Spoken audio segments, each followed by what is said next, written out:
भगवान श्री विष्णु बताते हैं कि असली दुख क्या होता है।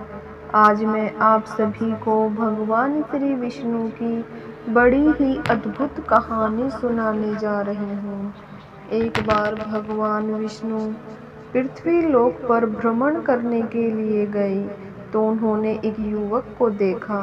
वह युवक ईश्वर को दोष देता जा रहा था। वह अपने जीवन से निराश था, दुखी था। यह सब देखकर भगवान श्री विष्णु जी एक महात्मा का रूप धारण करके उस युवक को असली दुख के बारे में ज्ञान देते हैं। तो चलिए इस कहानी के माध्यम से समझते हैं कि असली दुख क्या होता है। अगर आप ये कहानी सुन रहे हैं तो पूरा अवश्य सुनिए। इस कथा को आधा अधूरा छोड़कर जाने की गलती मत करिएगा, क्योंकि इस कथा को सुनने वाले को मनचाहे फल की प्राप्ति होगी। इस कथा को पूरा सुनने वाले आप भगवान विष्णु के भक्त हैं। सुख और दुख एक ही सिक्के के दो पहलू हैं।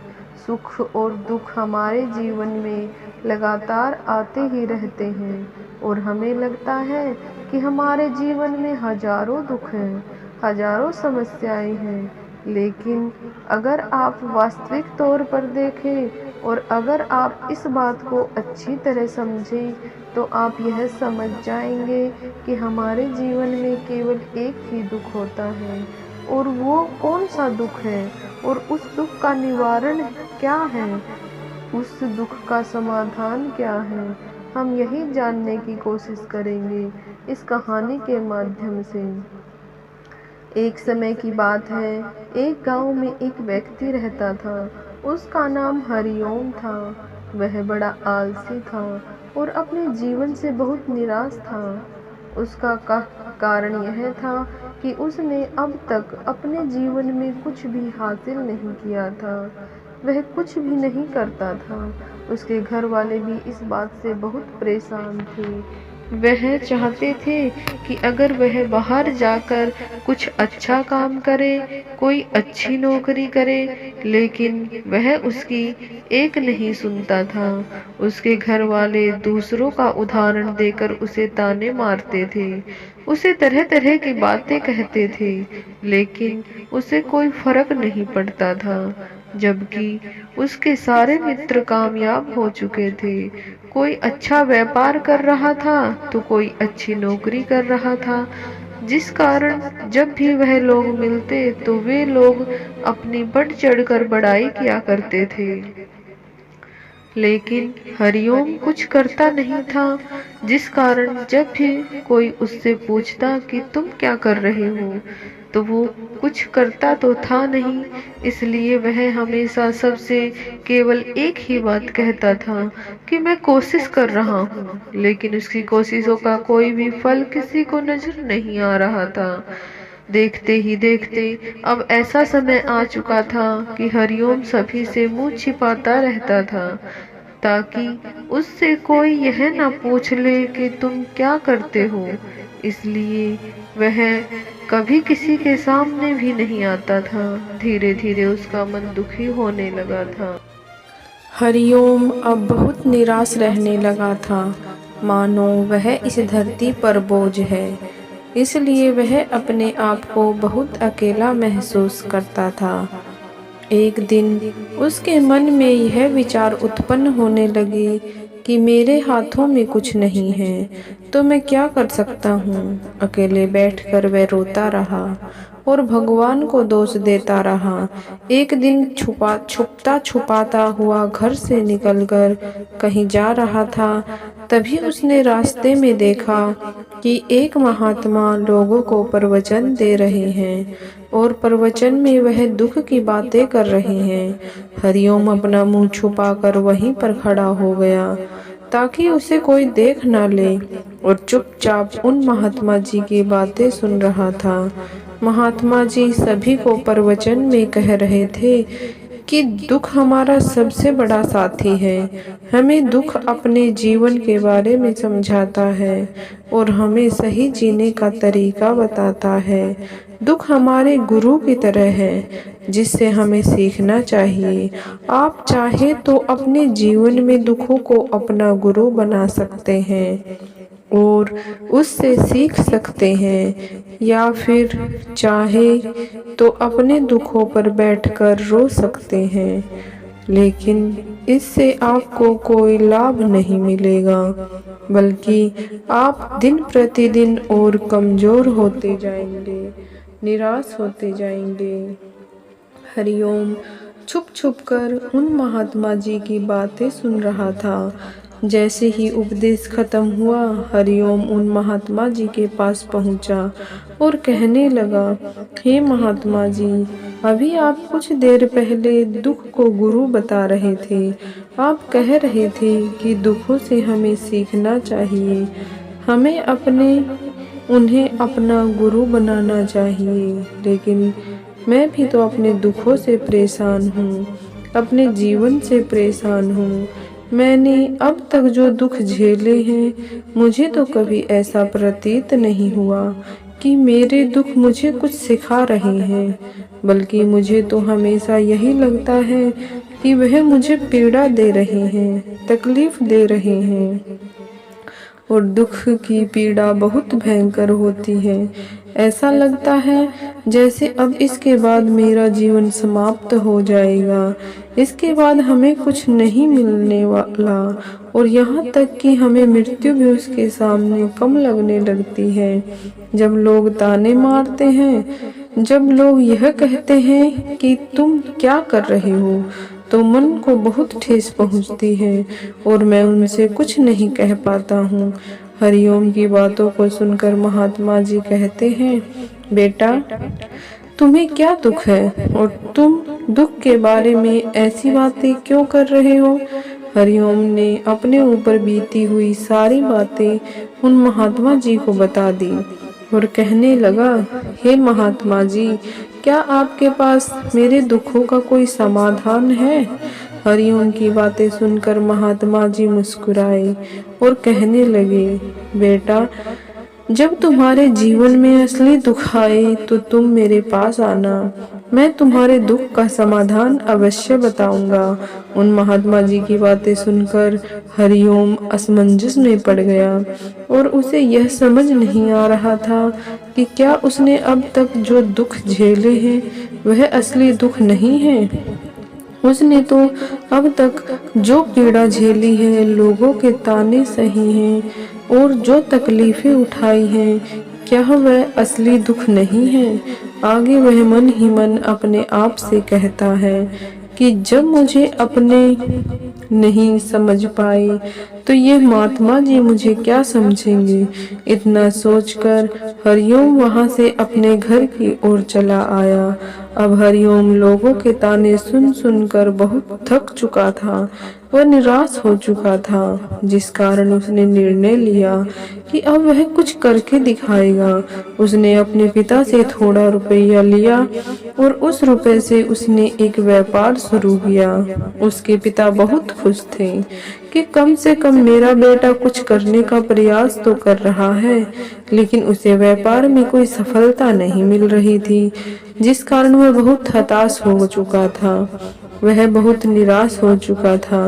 हरिओम को अब यह समझ नहीं आ रहा था कि वह क्या करे, किस तरह से अपने व्यापार को आगे बढ़ाए। तभी उसके पिता ने उससे कहा, बेटा, कोई बात नहीं, इसी तरह से प्रयास करते रहो, आज नहीं तो कल सफलता अवश्य मिलेगी। हरिओम ने अपने पिता की बात मानी। हरिओम अब अपने व्यापार में और भी कड़ी मेहनत करने लगा। धीरे धीरे उसे सफलता मिलने लगी और फिर उसने रफ्तार पकड़ ली। देखते ही देखते केवल 2 साल के अंदर वह एक बहुत बड़ा व्यापारी बन गया। अब उसके पास धन दौलत की कोई कमी नहीं थी। जो लोग हरिओम को पहले नापसंद करते थे, वही लोग अब उसे पसंद करते थे, उसकी चिंता करते थे, उसके कार्यों की सराहना करते थे। उसके माता पिता भी अब बेटे से बहुत खुश थे और उसकी सफलता से अत्यंत प्रसन्न भी थे। धीरे धीरे हरिओम के मित्रों की संख्या लगातार बढ़ती जा रही थी। हरिओम के कुछ मित्रों ने उसे यह भी सलाह दी कि उसे अपना व्यापार और तेजी से बढ़ाना चाहिए, उसे अपने व्यापार को और फैलाना चाहिए। अब जब तुम आज केवल इस नगर के सबसे बड़े व्यापारी हो, तब तुम इतना खुश हो। तुम्हारे साथ तुम्हारे सारे लोग हैं। वहीं पर तुम सोचो कि जब तुम इस राज्य के सबसे बड़े व्यापारी बन जाओगे, तब तुम्हारे यहाँ लोगों की भीड़ लग जाएगी। लोग तुमसे मिलने के लिए समय निकालेंगे, यहाँ तक कि इस राज्य का राजा भी तुमसे मिलना चाहेगा, तुम्हारी तारीफ करेगा और यदि कभी ऐसी जरूरत आ पड़ी तो वह तुमसे धन भी उधार लेने के लिए अवश्य आएगा। हरिओम को अपने दोस्तों की यह बात बहुत पसंद आई। हरिओम ने सोचा कि मेरे मित्र सही कह रहे हैं, मुझे अपने व्यापार को और बड़ा करना चाहिए और फैलाना चाहिए, तभी तो हर कोई मेरे बारे में जान सकेगा, हर कोई मुझे पहचान सकेगा। उसने बिना देरी किए, समय को बिना गवाए अपने व्यापार में और मेहनत करने लगा। लेकिन अब की बार उसके मन में धैर्य नहीं था, जिस कारण उसने कुछ अनुचित कदम उठाए ताकि उसका व्यापार जल्दी से जल्दी और बड़ा हो जाए। उसने कई लोगों से अधिक मात्रा में धन उधार ले लिया, जिससे अब उसके पास कुछ नहीं बचा था।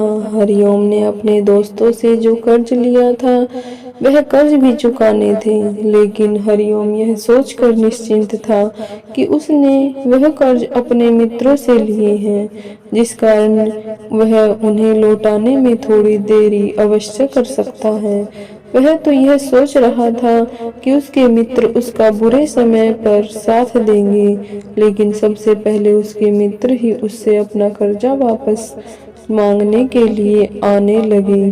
तब हरिओम को एहसास हुआ कि कोई भी अपना नहीं है। उसने अपने मित्रों से उस कर्ज को लौटाने के लिए थोड़ी सी मोहलत मांगी, लेकिन हरिओम के किसी भी मित्र ने उसे कर्ज को लौटाने के लिए मोहलत नहीं दी, बल्कि वे लोग उसे जान से मारने की धमकी देने लगे।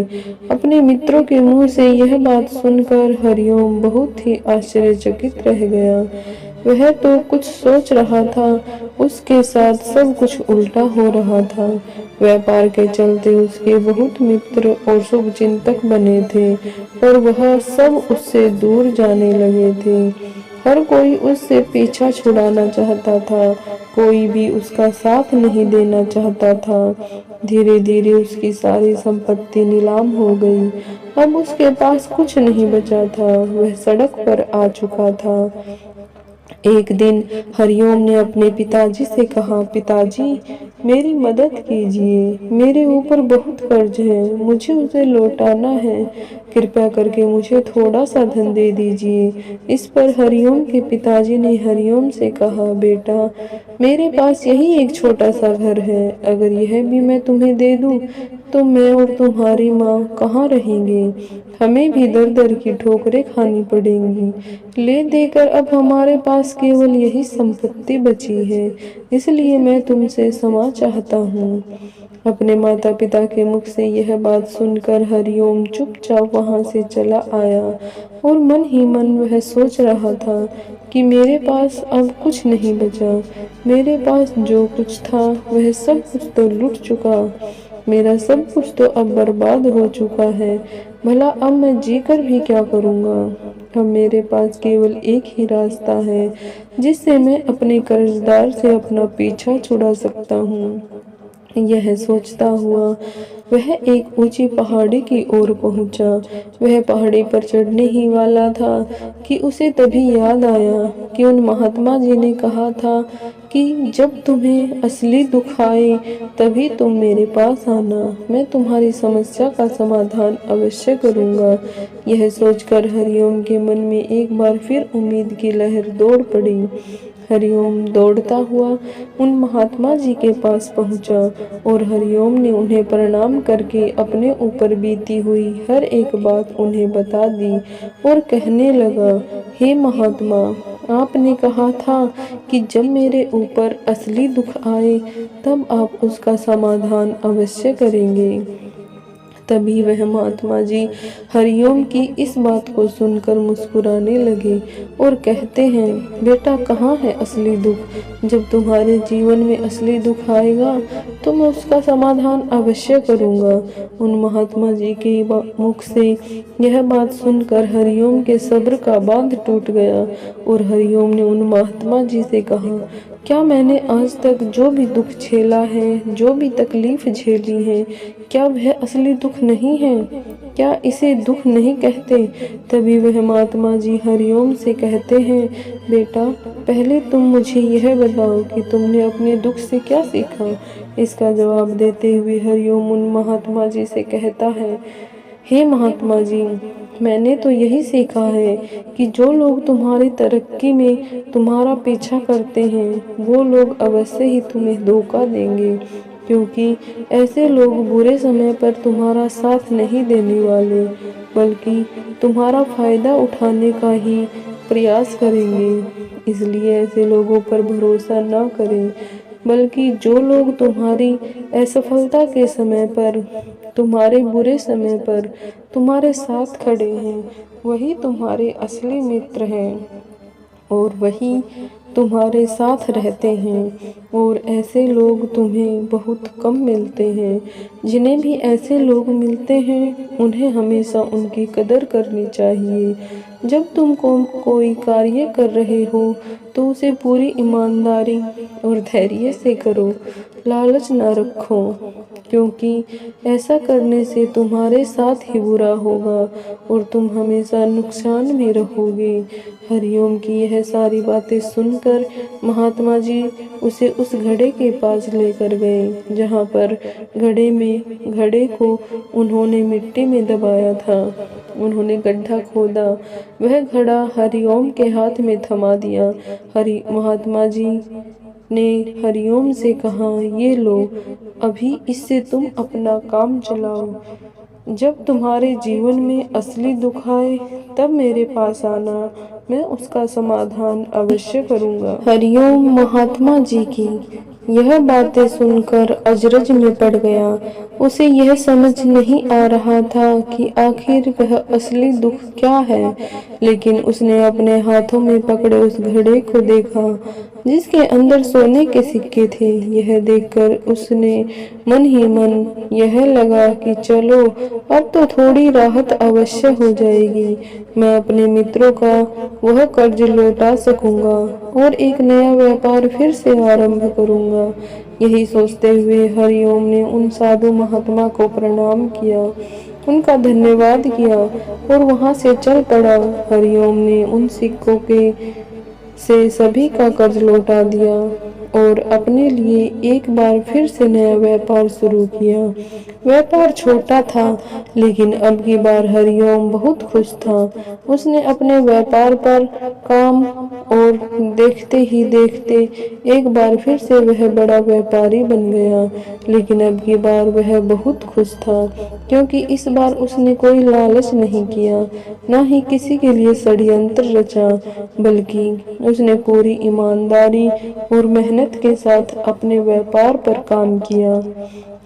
लेकिन जैसे जैसे आप धनी होते जाते हैं, जैसे जैसे आप अमीर बनते जाते हैं, आपके मन में एक डर और उत्पन्न होने लगता है, और वो डर है अपनी दौलत को ना खो देने का, जिस कारण आप लोग दान पुण्य करना शुरू कर देते हैं, लोगों की मदद करते हैं ताकि आपके जीवन में कभी कोई दुख न आए।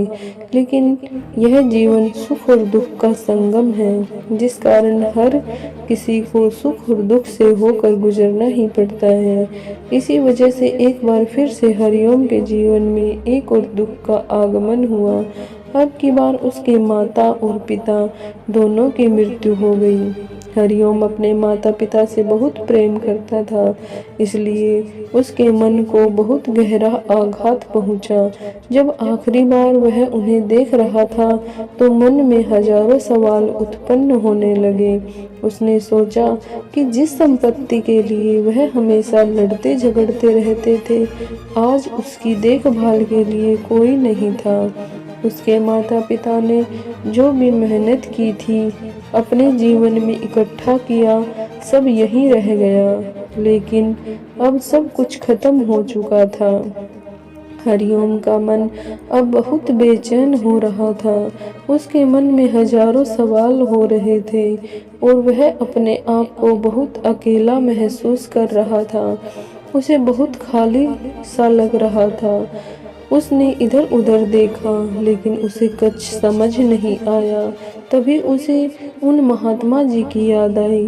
वह तुरंत भागा उन महात्मा जी के पास पहुंचा। उसे देखते ही उन महात्मा जी ने हरिओम से पूछा, क्या बात है बेटा, कोई फिर से दुख आ पड़ा है क्या? तभी हरिओम ने कहा, नहीं गुरुदेव, अब तो सब ठीक है, लेकिन आज मेरे माता पिता की मृत्यु हो गई है और मैं बहुत अकेला महसूस कर रहा हूँ। मैं बहुत दुखी महसूस कर रहा हूँ। महात्मा जी हरिओम से कहते हैं, बेटा, इसमें दुखी होने वाली क्या बात है? यह तो जीवन है। यहाँ पर कोई भी रहने नहीं आया है और ना ही कोई रहेगा। हम सब एक न एक दिन मृत्यु को प्राप्त हो जाएंगे। मृत्यु कब आएगी यह किसी को नहीं पता हो सकता है कि तुम्हारी मृत्यु कल ही हो जाए। मैं तो अभी जवान हूँ और मुझे तो अभी अपनी पूरी उम्र जीनी है। मैं तो कुछ करना चाहता हूँ और आप कह रही हैं कि मैं कभी भी मृत्यु को प्राप्त हो सकता हूँ। मृत्यु कभी किसी की उम्र देखकर नहीं आती और ना ही किसी को बताकर आती है। सारी बातें सुनकर हरिओम और भी ज्यादा बेचैन हो गया और वह चुपचाप वहां से चला आया। उसके मन का वह खालीपन अभी वैसे का वैसा था। हरिओम अपने आप को बहुत अकेला महसूस कर रहा था। उसके बाद से उसका मन अपने व्यापार में भी नहीं लग रहा था। जब भी वह कोई कार्य करने लगता तो उसके मन में बहुत सारे प्रश्न उठने लगते कि वह क्या कर रहा है, क्यों कर रहा है और उसने इस कार्य को क्यों किया। उसके मन में अब एक और प्रश्न उत्पन्न होने लगा था कि क्या हम यहाँ पर केवल इसलिए आते हैं कि इस जीवन को भोगें और एक दिन मृत्यु को प्राप्त हो जाएं। लेकिन जीवन का असली मतलब क्या है? उसने कई विद्वानों से पूछा। अपनी तरफ से जो मुमकिन हो सकता था खोजबीन की, लेकिन उसे कोई संतोषपूर्ण जवाब नहीं मिल पा रहा था। और जब उसे कोई जवाब नहीं मिला तो उसका दुख और भी बढ़ गया, जिसके कारण उसके मन की बेचैनी और भी बढ़ चुकी थी। उसे यह समझ नहीं आ रहा था कि वह क्या करे, कहाँ जाए, किससे पूछे। तभी उसे फिर उन महात्मा जी की याद आई। हरिओम फिर से उन महात्मा जी के पास पहुंचा और उसने अपने मन की सारी बातें उन महात्मा जी को बताई। महात्मा जी हरिओम से कहते हैं, बेटा, आज पहली बार तुम्हारे जीवन में असली दुख उत्पन्न हुआ है, जिसे हम लोग दुख कह सकते हैं, जो दुख कहलाने लायक है। हमें पता ही नहीं है कि हम क्या कर रहे हैं, कहाँ जा रहे हैं, क्यों जा रहे हैं, वह कौन है, क्या है, क्यों है, हम क्या करना चाहते हैं। तभी हरिओम उन महात्मा जी से कहता है, हे महात्मा जी, आप मेरे इस दुख का निवारण कीजिए। महात्मा जी हरिओम से कहते हैं, हम सबके अंदर क्रोध, लालच, लोभ जैसी कई वासनाएं हमारे अंदर घर करके बैठ जाती हैं, जिस कारण हम अपने जीवन को टुकड़ों में जीते हैं और हमारी चेतना कभी एक नहीं हो पाती। हम कभी एक जगह सोच नहीं पाते, नहीं समझ पाते और हमारी ऊर्जा शक्ति भी पूरी तरह छिन्न भिन्न हो जाती है और आजकल के इस दौर में हमारे पास तो इतना भी समय नहीं है कि हम एक पल निकाल कर के एक पल के लिए मुड़कर अपने आप को देख सकें, अपने आप को समझ सकें कि वास्तविकता में हर कोई यहाँ पर अपने जीवन भर केवल दुख दुख कहकर चिल्लाता रहता है। उसका समाधान निकालने का हर मुमकिन प्रयास करता है, लेकिन जिसे हम दुख समझते हैं वह तो दुख है ही नहीं। इसका समाधान आपको कहाँ से मिलेगा? यह तो परिस्थितियाँ हैं जिसके कारण हम अपने आप को दुखी समझते हैं, अपने आप को तकलीफ में समझते हैं। जैसे ही हम एक परिस्थिति से निकलते हैं, हम किसी दूसरी परिस्थिति में फंस कर रह जाते हैं। जिस प्रकार हम पहली समस्या का सामना करते हैं, उसी प्रकार हमें दूसरी समस्या का सामना करते रह जाते हैं। और जब हम इन परिस्थितियों से हार मान लेते हैं, जब हमें लगता है कि अब हम सामने कोई रास्ता नहीं बचा है, तब हमारे सामने हमें केवल एक ही रास्ता नजर आता है, वह है मृत्यु। लेकिन यह कोई समाधान नहीं है, यह कोई रास्ता नहीं है। इसलिए यदि आप सचमुच अपनी समस्याओं का समाधान चाहते हैं तो अपने आप को इकट्ठा करना सीखें, अपनी ऊर्जा को इकट्ठा कीजिए और अपने ऊपर ध्यान लगाकर मृत्यु से पहले अपने आप को पहचानो, अपने आप को जानो, अपने आप को बिखरने मत दो। तभी हरिओम उन महात्मा जी से कहता है, हे गुरुदेव, क्या फिर हमें इस जीवन को नहीं जीना चाहिए? क्या हमें अपनी इच्छाओं को पूरा नहीं करना चाहिए? महात्मा जी हरिओम से कहते हैं, बेटा, हमें किसी से भी लगाव नहीं रखना चाहिए, हमें अपनी इच्छाओं को मार देना चाहिए, हमें ज़्यादा संपत्ति इकट्ठा नहीं करनी चाहिए, क्योंकि हम मनुष्य की इच्छाएं, कामनाएं ऐसी होती हैं जैसे मानो एक पर्वत से गिरता हुआ झरना, जिस पर किसी का नियंत्रण नहीं है सिवाय देखते रहने के और परेशान होने के। लेकिन जब तुम अपने ऊपर ध्यान देने लगते हो, तब तुम अपने आप को पहचान जाते हो, समझ जाते हो, तब तुम इस पर नियंत्रण पा सकते हो। तब इच्छाएं भी तुम्हारे बस में होती हैं और यदि तुम चाहो तो उन इच्छाओं की पूर्ति अवश्य कर सकते हो। महात्मा जी यह सभी बातें सुनकर हरिओम ने महात्मा जी से कहा, हे गुरुदेव, आपका बहुत बहुत धन्यवाद। आपने मेरी सबसे बड़ी समस्या का समाधान आज कर दिया है। मैं आज से अपने आप को एकाग्रचित करूंगा गुरुदेव। मानव शरीर में बहुत ऊर्जा है, बहुत शक्ति है, पर वह बेकार के कामों में लग जाती है, जिस कारण हमारा जीवन भी बेकार की चीजों में लगा रहता है। लेकिन हम कभी भी इस पर अपना ध्यान नहीं देते, हम कभी भी अपनी ऊर्जा को केंद्रित नहीं करते। हमारा जीवन भी कुछ ऐसा ही है। हम अपने जीवन में हमेशा ऊपर वाले से सवाल करते रहते हैं कि हमारे जीवन में इतना दुख क्यों है, हम सभी के मन में जीवन में इतना दुख क्यों है। हम सभी के मन में यह सवाल तो अवश्य ही उठता है और इसका जवाब है वह ईश्वर ही जानता है। ईश्वर ही चाहता है कि हम अपने जीवन के अंतिम दुख तक पहुंच सके, उस गहराई तक पहुंच सके जहां पर हमें यह पता लग सके कि हमने अभी तक अपने आप को नहीं जाना, अपने आप को नहीं पहचाना। मानव शरीर के अंदर जो ऊर्जा है, जो शक्ति है, उसके बारे में हम अभी तक नहीं जानते।